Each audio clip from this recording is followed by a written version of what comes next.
And welcome to this YouTube channel. आप सभी बच्चों का स्वागत है। आज से हम लोग इस चैनल पे क्लास 10th का सिलेबस मैथ्स का स्टार्ट कर रहे हैं। तो सबसे पहले ये बात कर लेते हैं कि ये वीडियो किन लोगों के लिए है। तो ये वीडियो वो लोग देखें जो लोग कोई भी बोर्ड से है और जिनके यहाँ बुक एनसीईआरटी चलता है। हम लोग एक चैप्टर से स्टार्ट करेंगे और सारे चैप्टर को करेंगे, ऑल चैप्टर को कवर करेंगे, ऑल चैप्टर्स। ठीक है। सबसे पहला काम हम लोग को होगा कि चैप्टर के बेसिक को समझेंगे, चैप्टर्स का एक्सरसाइज लगाएंगे। देन हम लोग क्लास में ही उस चैप्टर से रिलेटेड ऑब्जेक्टिव क्वेश्चंस भी करेंगे, ताकि जिन जिन बोर्ड में ऑब्जेक्टिव आता है, जैसे कि बिहार बोर्ड वगैरह में, वो सब बोर्ड के बच्चे ऑब्जेक्टिव कर पाए। तो आज के क्लास में हम लोग स्टार्ट करने जा रहे हैं चैप्टर नंबर 1 क्लास 10th का, वास्तविक संख्या है। चैप्टर का नाम है वास्तविक संख्या है। आज के क्लास में हम लोग बेसिक बेसिक पढ़ेंगे, चैप्टर 1 का स्टार्ट कर रहे हैं। तो सबसे पहले हम लोग को जो टॉपिक पढ़ना है उस टॉपिक का नाम है ये प्राकृतिक संख्या है, यानी कि नेचुरल नंबर। दूसरा टॉपिक हम लोग आज के ही कक्षा में डिस्कशन करेंगे पूर्ण संख्या के बारे में। तीसरा टॉपिक हम लोग पढ़ेंगे पूर्णांक के बारे में। फिर हम लोग पढ़ेंगे सम संख्या क्या है, विषम संख्या क्या है। फिर हम लोग आज ही के कक्षा में देखेंगे भाज्य संख्या क्या है। भाज्य संख्या को ही यौगिक संख्या बोलते हैं। उसके बाद अभाज्य संख्या क्या है, परिमेय क्या है, अपरिमेय क्या है, और लास्ट में चैप्टर का नाम वास्तविक संख्या ये क्या है। ठीक है। देन इतना करने के बाद हम लोग इतना चीज़ से रिलेटेड क्वेश्चंस भी लगाएंगे। देख सकते हैं यहाँ पे मैं क्वेश्चन भी लेके आया हूँ ऑब्जेक्टिव, तो ये ऑब्जेक्टिव सवाल लगाएंगे और हम लोग स्टार्ट करते हैं। चलिए, तो सबसे पहले हम लोग ये समझते हैं कि प्राकृतिक संख्या क्या होता है। तो सब लोग कॉपी पेन निकाल लीजिए और सब लोग हेडिंग लगाएंगे प्राकृतिक संख्या। तो हेडिंग लगा लीजिए आप लोग, प्राकृतिक संख्या, प्राकृतिक संख्या। तो प्राकृतिक संख्या क्या होता है नोट करेंगे कॉपी में। प्राकृतिक संख्या को इंग्लिश में बोलते हैं नेचुरल नंबर। ठीक है, इंग्लिश लिखना है तो लिख सकते हैं नेचुरल नंबर।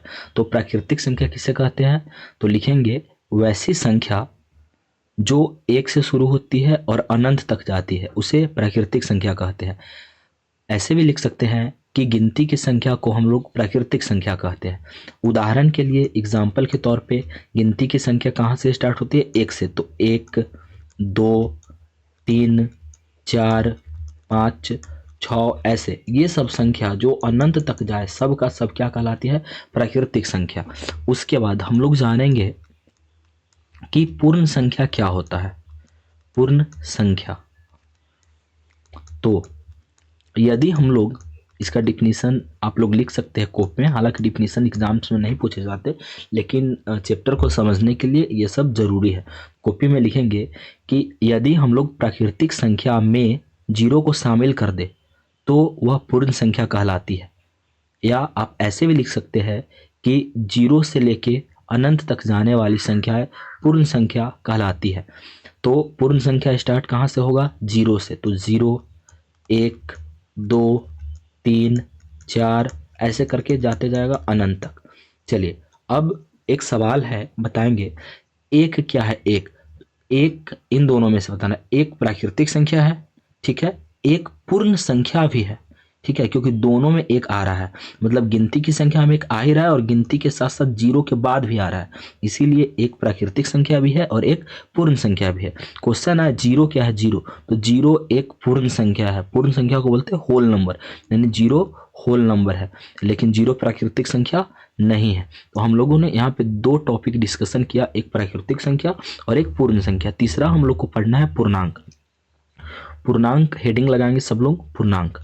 तो पूर्णांक को हम लोग बोलते हैं इंटीजर, इंग्लिश में पूर्णांक को बोला जाता है इंटीजर। पूर्णांक क्या आता है, पूर्णांक का मतलब इसमें छुपा हुआ है पूर्ण अंक। पूर्ण अंक माने कंप्लीट नंबर, यानी इसमें कंप्लीट नंबर होगा, यानी जो दशमलव वगैरह में ना हो। तो पूर्णांक क्या होता है, जितने भी ऋणात्मक संख्याएं हैं, जितने भी धनात्मक संख्याएं हैं और जीरो, सब का सब को एक साथ मिला दिया जाए तो वो पूर्णांक कहलाता है। जैसे -5, माइनस कहीं से भी आ सकता है, -4 -3 -2 -1 उसके बाद 0, 1, 2, 3, 4, 5 ऐसे करके आगे बढ़ते जाएगा। अब ध्यान से देखिए यहाँ पे 1 से लेके इधर जितनी संख्याएं आएंगी सब गिनती की संख्या है, तो ये सब कहलाएगा प्राकृतिक संख्या यानी कि नेचुरल नंबर। ये 0 से लेके इधर का जितना संख्या आएगा सब कहलाएगा होल नंबर, मतलब पूर्ण संख्या, क्योंकि 0 शामिल है। अब ध्यान से देखिए इधर -1 से लेके अगर हम इस साइड में बढ़े यानी कि लेफ्ट साइड में, तो इधर जितनी भी संख्या इस -5 के इधर भी बहुत सारी संख्या आएंगी, सब ऋणात्मक संख्याएं हैं। तो ये जो जितने भी ऋणात्मक संख्याएं हैं और जितने भी धनात्मक संख्याएं हैं और 0, इन सबको अगर एक साथ मिलाया जाता है तो ये पूर्णांक कहलाता है।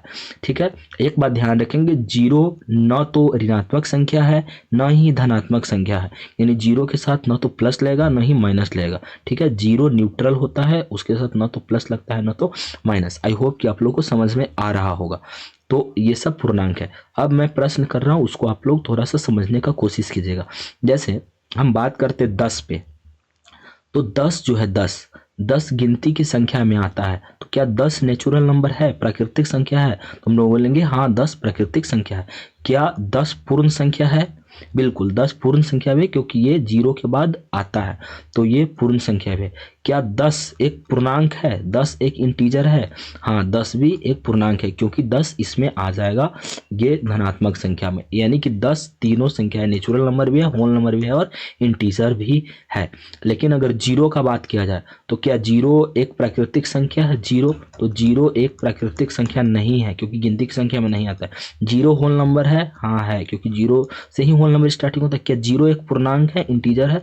तो यस 0 एक पूर्णांक भी है। ठीक है, आई होप कि समझ में आ रहा होगा। ठीक है, नेक्स्ट इसके बाद हम लोग को पढ़ना है। अच्छा एक चीज आप लोग देखिए, यहाँ पे जो पूर्णांक है, यहाँ से हम लोग स्टार्ट करते हैं, 1 से लेके पूरा इधर जितनी भी संख्या है, यहाँ पे देखिए 1 आ रहा है, 2 आ रहा है, तो इसमें कुछ संख्या 2 से कटने वाला आ रहा है और कुछ ऐसी संख्या है जो 2 से नहीं कट रहा है, जैसे 3 है, 5 है, आगे 7 आएगा, 9 आएगा। तो वैसी संख्या जो 2 से कट जाता है, 2 से पूर्णतः विभाजित हो जाए, उसे हम लोग सम संख्या कहते हैं, यानी कि उसे हम लोग इवन नंबर बोलते हैं। तो सम संख्या क्या होता है? वैसी संख्या जो 2 से विभाज्य हो। बहुत सारे स्टूडेंट्स को लग रहा होगा कि ये सब बहुत बेसिक चीज़ है बच्चों की क्लास की, कोई बात नहीं, पूरा सीखने की आवश्यकता है ताकि कॉन्सेप्ट क्लियर रहे। ठीक है, तो सम संख्या वो होता है जो कि 2 से कट जाए, जैसे 2, 4, 6, 8, 10, 12, ये सब सम संख्या है।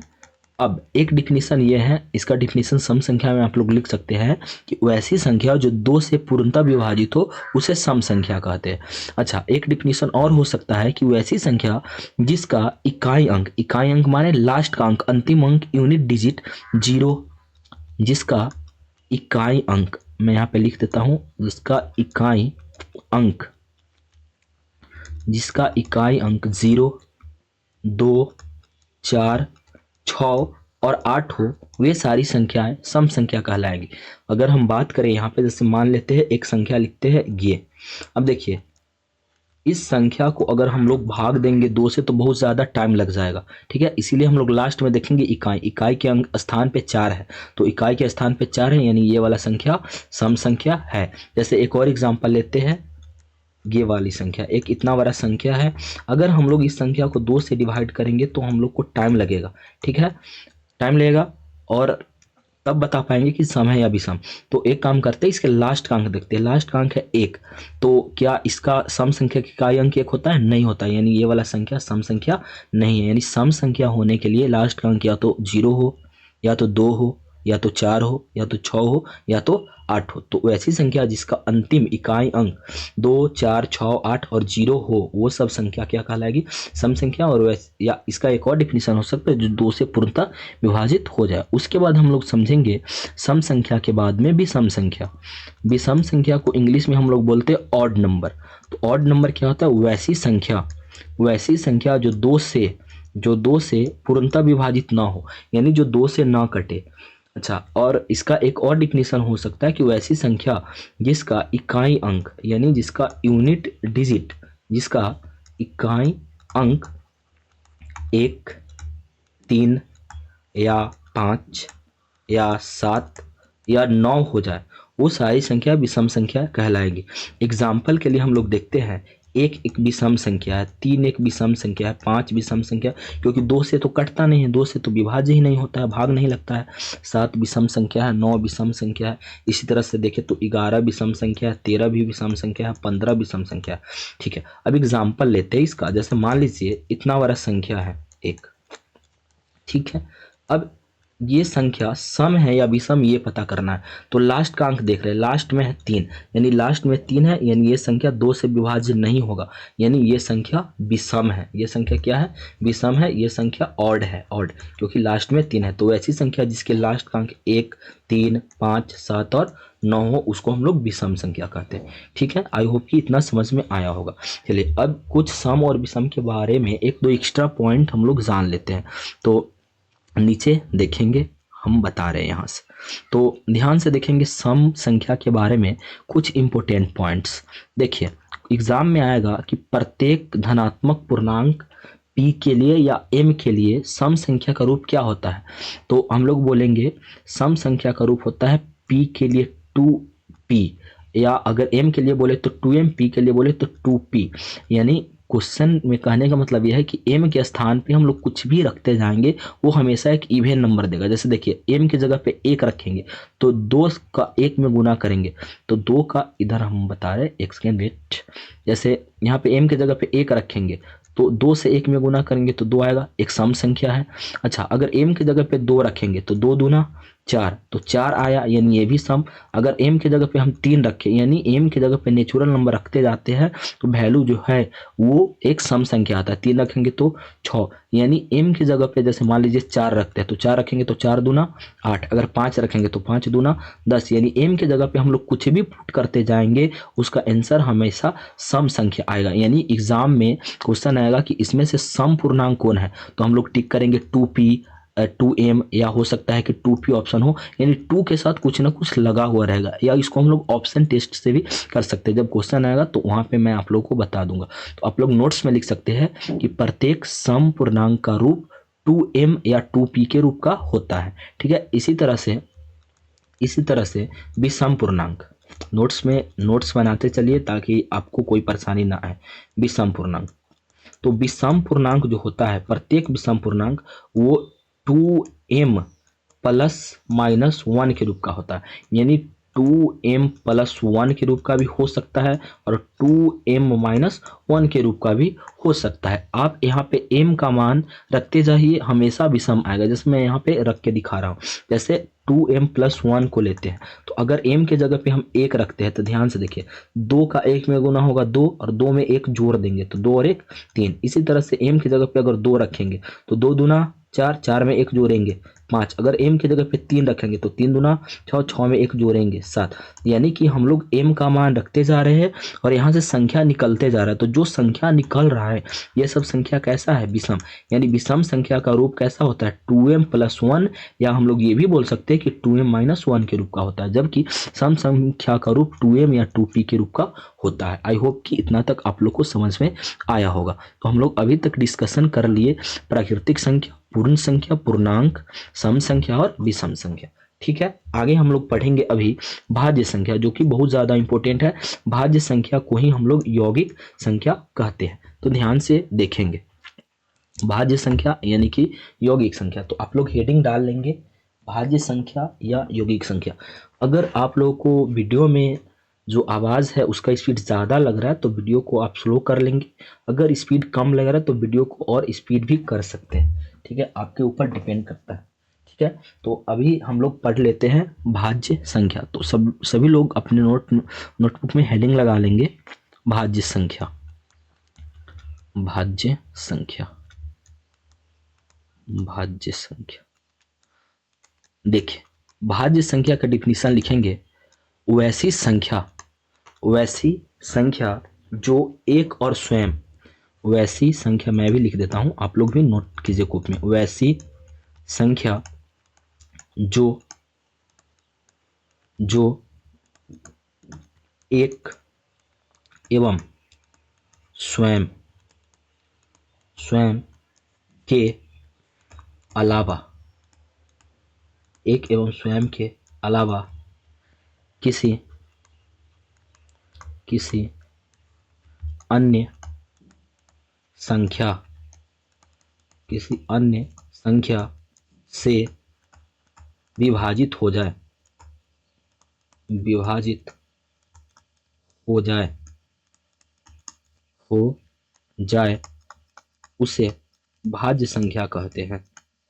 उसे भाज्य संख्या कहते हैं। ठीक है, जैसे में समझ रहे हैं हम लोग। एग्जाम्पल के लिए देखिए, जैसे हम ले रहे एग्जाम्पल 2। ठीक है, अब ध्यान से देखिए, ये जो 2 है, ये 2 किस किस से कटेगा? एक तो 1 से कटेगा और एक स्वयं 2 से कटेगा। क्या ये जो 2 है वो 1 और स्वयं के अलावा किसी और से कटेगा? नहीं कटेगा। इसका मतलब ये हुआ कि ये जो 2 है वो भाज्य संख्या नहीं है। और एग्जाम्पल हम लोग लेते हैं, जैसे हम एक एग्जाम्पल ले रहे हैं यहाँ पे 10। अब देखिए 10 जो है वो 1 के पहाड़ा में आएगा। ठीक है, 10 जो है वो 10 के पहाड़ा में आएगा, यानी 10 1 से भी कटा और 10 यानी कि स्वयं से भी कटा। अब ये 10 2 से भी कटेगा और यही 10 5 से भी कटेगा, यानी ये जो 10 है वो 1 और स्वयं के अलावा अन्य संख्या से भी कट रहा है। इसका मतलब ये जो 10 है, ये 10 कैसी संख्या है? भाज्य संख्या है, यानी वैसी संख्या जो 1 और अपने आप स्वयं के अलावा किसी अन्य संख्या से भी कट जाए, वो क्या कहलाएगा? भाज्य संख्या। या इसी संख्या को क्या कहेंगे हम लोग इसी संख्या के यौगिक संख्या भी कहते हैं। जैसे सबसे छोटी भाज्य संख्या क्या होगा? 4। सबसे छोटी संख्या है, भाज्य संख्या है 4। उसके बाद 5 है? नहीं। 6 है? हाँ है। उसके बाद 7 नहीं है। 8 है, 9 भी है, 10 भी है। ये सब भाज्य संख्या है। अब जैसे देख लीजिए, एग्जाम में क्वेश्चन आएगा कि सबसे छोटी भाज्य संख्या कौन है? तो सबसे छोटी भाज्य संख्या है 4। और क्वेश्चन ये आएगा कि सबसे छोटी समभाज्य संख्या कौन है? तो भी आंसर आएगा 4।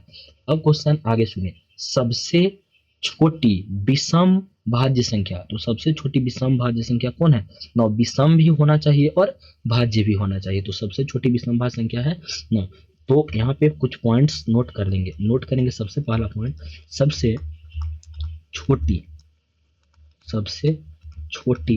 भाज्य संख्या। तो सबसे छोटी भाज्य संख्या जो है वो है कौन? 4।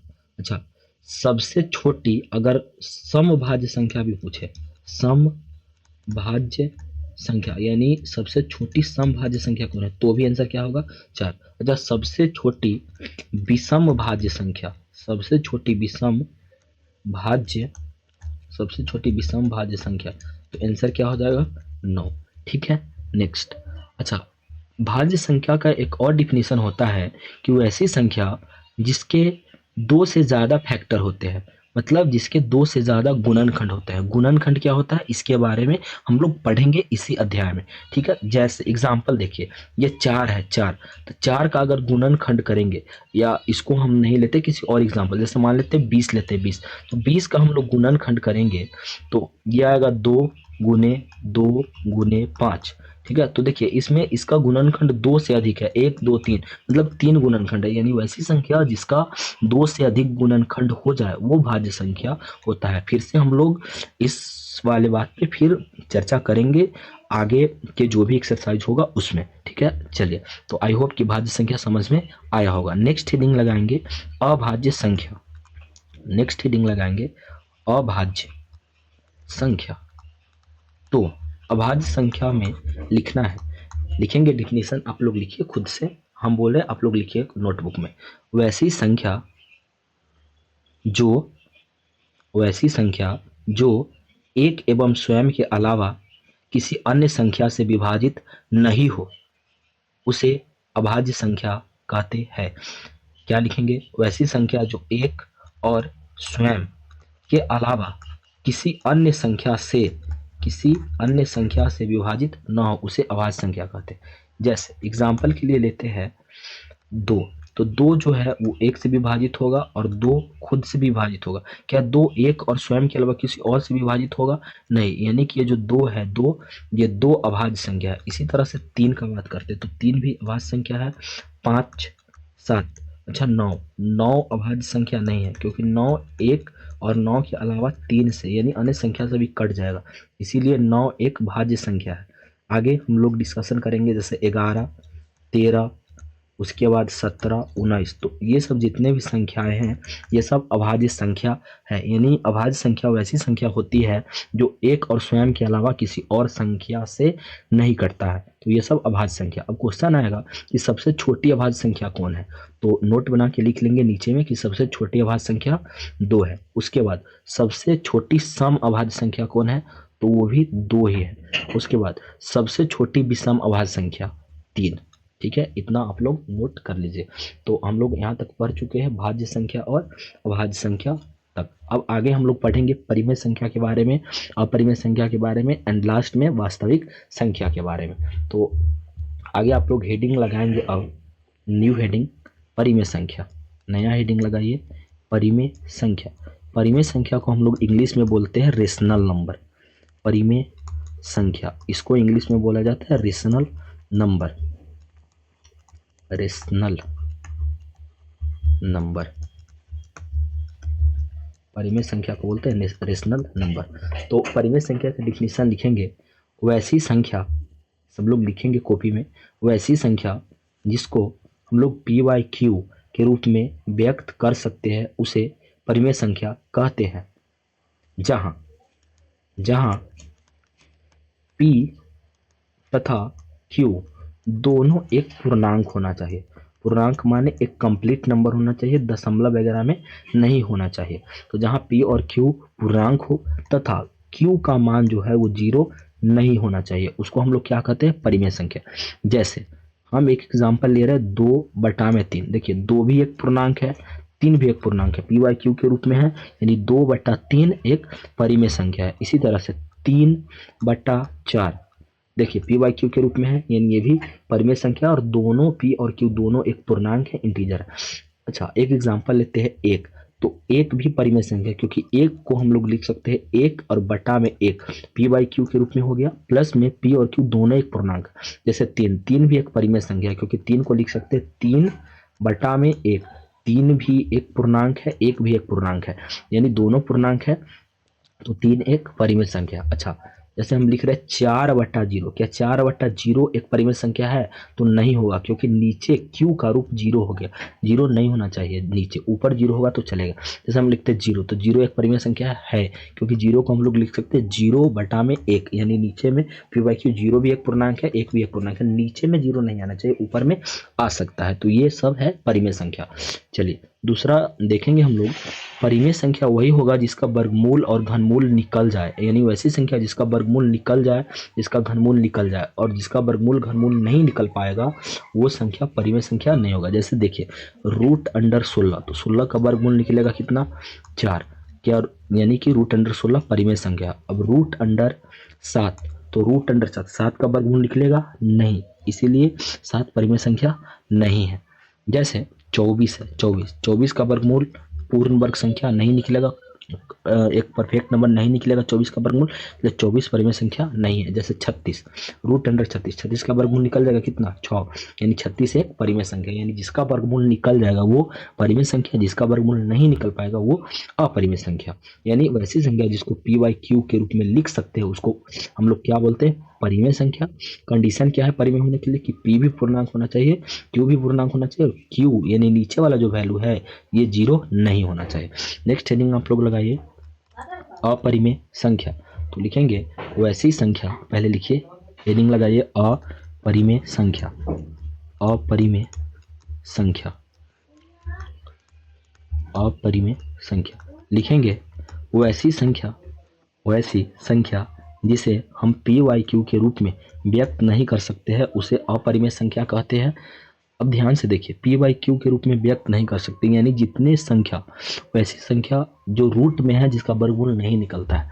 जैसे √2 अपरिमेय है, √3 वर्गमूल नहीं निकलता है, अपरिमेय है, √5 वर्गमूल नहीं निकलता है, अपरिमेय है। इसके अलावा देखिए जैसे 1.6 है।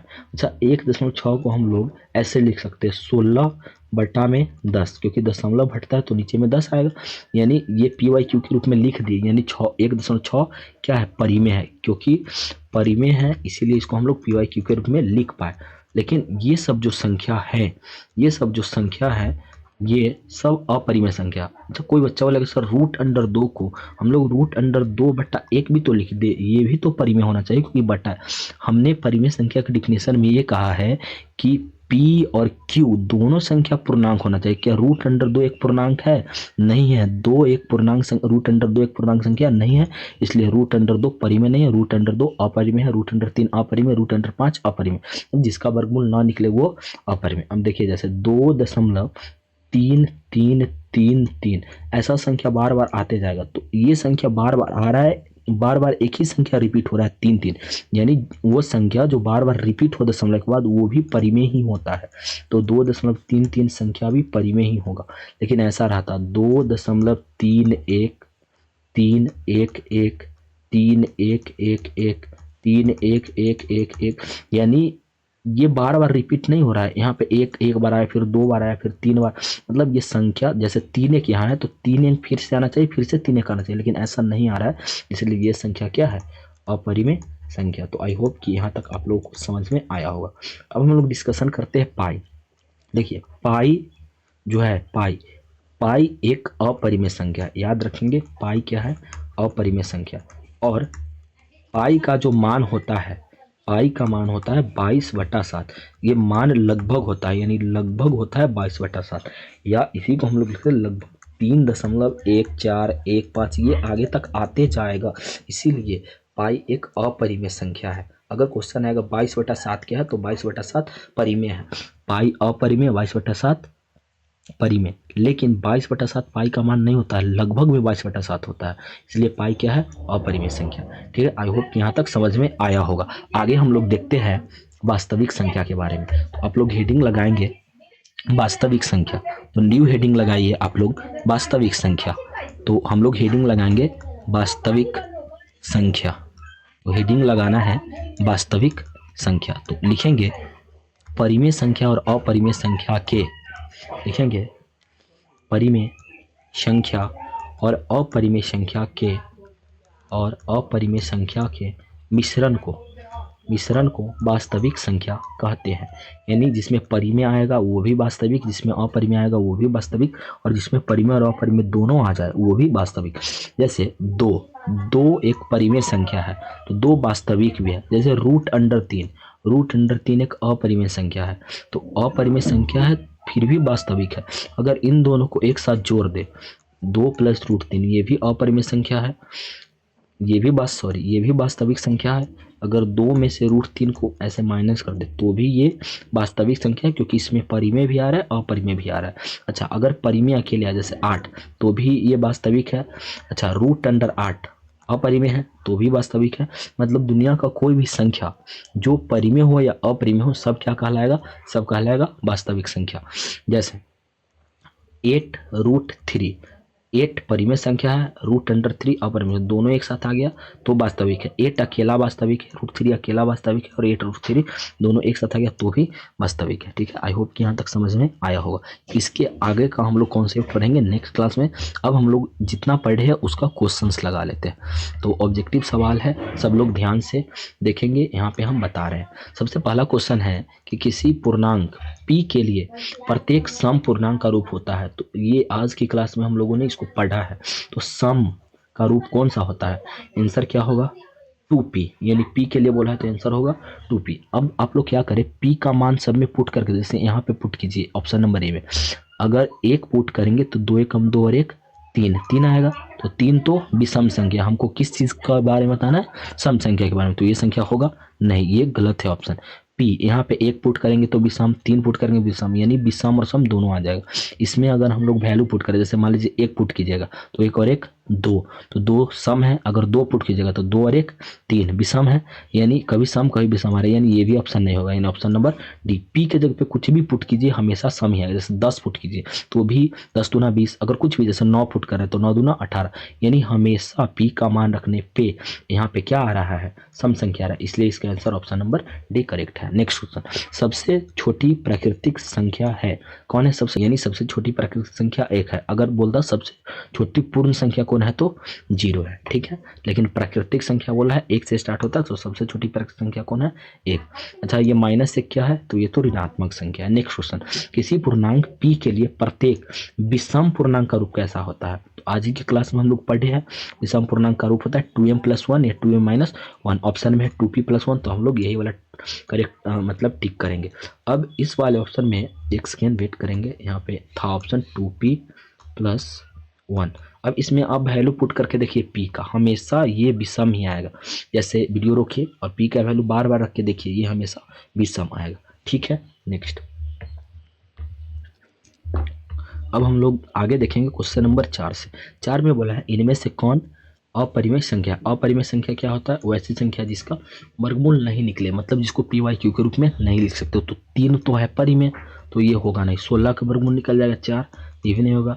21 का वर्गमूल नहीं निकलेगा, यानी ऑप्शन नंबर सी करेक्ट है। 36 का वर्गमूल निकल जाएगा, तो ये तो नहीं होगा। चलिए, √10 गुने √15 किसके बराबर है, तो पहले दोनों का गुना करते 15। देखिए जैसे √10 है, तो √10 गुने √15 ये किसके बराबर है। एक काम, मैं पेन चेंज करता हूँ थोड़ा। √10 को हम लोग लिख सकते हैं √2 गुने √5, और √15 को लिखेंगे हम लोग √3 गुने √5। अब ध्यान से देखिए, ये दोनों √5 और √5 एक साथ मिलेगा तो √25 होगा, और √25 का मतलब 5। अब ये √3 और ये √2 और √3 एक साथ मिलेगा तो बनेगा √6, यानी इसका आंसर होगा 5√6। कौन सा ऑप्शन है 5√6, ऑप्शन नंबर ए, यानी ऑप्शन नंबर ए करेक्ट है। नेक्स्ट क्वेश्चन, इनमें से कौन अभाज्य है। अभाज्य संख्या का मतलब वैसी संख्या, अभाज्य संख्या का मतलब है वैसी संख्या जो एक और स्वयं के अलावा किसी और से न कटे। तो 27, 1 से 27 के अलावा ये कटेगा 3 से 9 से, है ना, ये सबसे कट जाएगा, इसीलिए 27 तो भाज्य संख्या, तो ये तो होगा नहीं। 35 भी कट जाएगा 5 से 7 से। 13, 1 और 13 के अलावा किसी से नहीं कटेगा, इसलिए 13 अभाज्य संख्या, ऑप्शन नंबर सी। 2.13, 113, 111। देखिए एक पैटर्न को ये फॉलो नहीं कर रहा है, ये बढ़ते जा रहा है, मतलब 1 3 1 3 1 3 होता तो परिमेय, लेकिन ये बार बार बढ़ रहा है, इसलिए क्या है अपरिमेय। क्वेश्चन नंबर 8, इनमें से कौन अभाज्य संख्या। अभाज्य संख्या कौन होगा, देखिए 91, 91 में 13 भी आता है 7 भी आता है। 13 7 91, 91 से भी कटेगा, यानी ये तो भाज्य है। 213, 213 3 से कट जाएगा, 3 और 1 4 और 2 6, यानी जोड़ 6 आ रहा है, यानी 3 से कट जाएगा, तो ये भी नहीं होगा, ये भी नहीं होगा। 41, 1 और 41 के अलावा किसी से नहीं कटेगा, यही अभाज्य है। इनमें से कौन यौगिक है। यौगिक का मतलब भाज्य संख्या, तो कौन होगा भाज्य, जो एक और स्वयं के अलावा किसी और से कट जाएगा। तो 11, तो 1 और 11 के अलावा किसी से नहीं कटेगा, तो ये तो होगा नहीं। 31 भी नहीं होगा, 41 भी नहीं होगा, क्या होगा 21, क्योंकि 21 1 और 21 के अलावा 3 से और 7 से कट जाएगा, इसीलिए इसका आंसर 21 होगा। नेक्स्ट क्वेश्चन 10 नंबर, इनमें से कौन परिमेय है। परिमेय कौन होता है, जिसको पी वाई क्यू के रूप में लिख सकते हैं। √3 इसका वर्गमूल नहीं निकलेगा। अपरिमेय, √5 वर्गमूल नहीं निकलेगा, तो इसके साथ 4 है तो भी अपरिमेय। 6 को वर्गमूल नहीं निकलेगा, अपरिमेय। अच्छा, √2 से √2 यहाँ कट जाएगा, कट जाएगा तो क्या बचेगा सिर्फ 2, यानी option number B, option number B. ध्यान से देखिए, देखिए यहाँ पे बी नंबर ऑप्शन में √2 यहाँ भी है, √2 यहाँ भी है, ये दोनों √2 से √2 कट जाएगा, आंसर क्या बचेगा 2, यानी ऑप्शन नंबर बी, यही परिमेय है। क्वेश्चन नंबर 11, इनमें से कौन अपरिमेय। अपरिमेय कौन होगा, जिसका वर्गमूल नहीं निकलेगा। तो ऑप्शन नंबर है 64 का वर्गमूल 8, 36 का वर्गमूल 6, परिमेय संख्या। 81 का वर्गमूल 9, परिमेय संख्या, ये अपरिमेय है। ऑप्शन नंबर सी, इसका वर्गमूल नहीं निकलेगा। 49 का वर्गमूल 7, 9 का वर्गमूल 3, ये भी परिमेय है, तो आंसर सी। क्वेश्चन नंबर 12, पाई है। पाई, पाई क्या है, पाई है अपरिमेय संख्या, ठीक है। तो यहाँ तक जो लोग वीडियो देखे हैं वो लोग कमेंट सेक्शन में बताएंगे कि हाँ सर हम लोगों ने यहाँ तक वीडियो देखा है। थैंक यू, मिलते हैं हम लोग नेक्स्ट वीडियो में, ओके।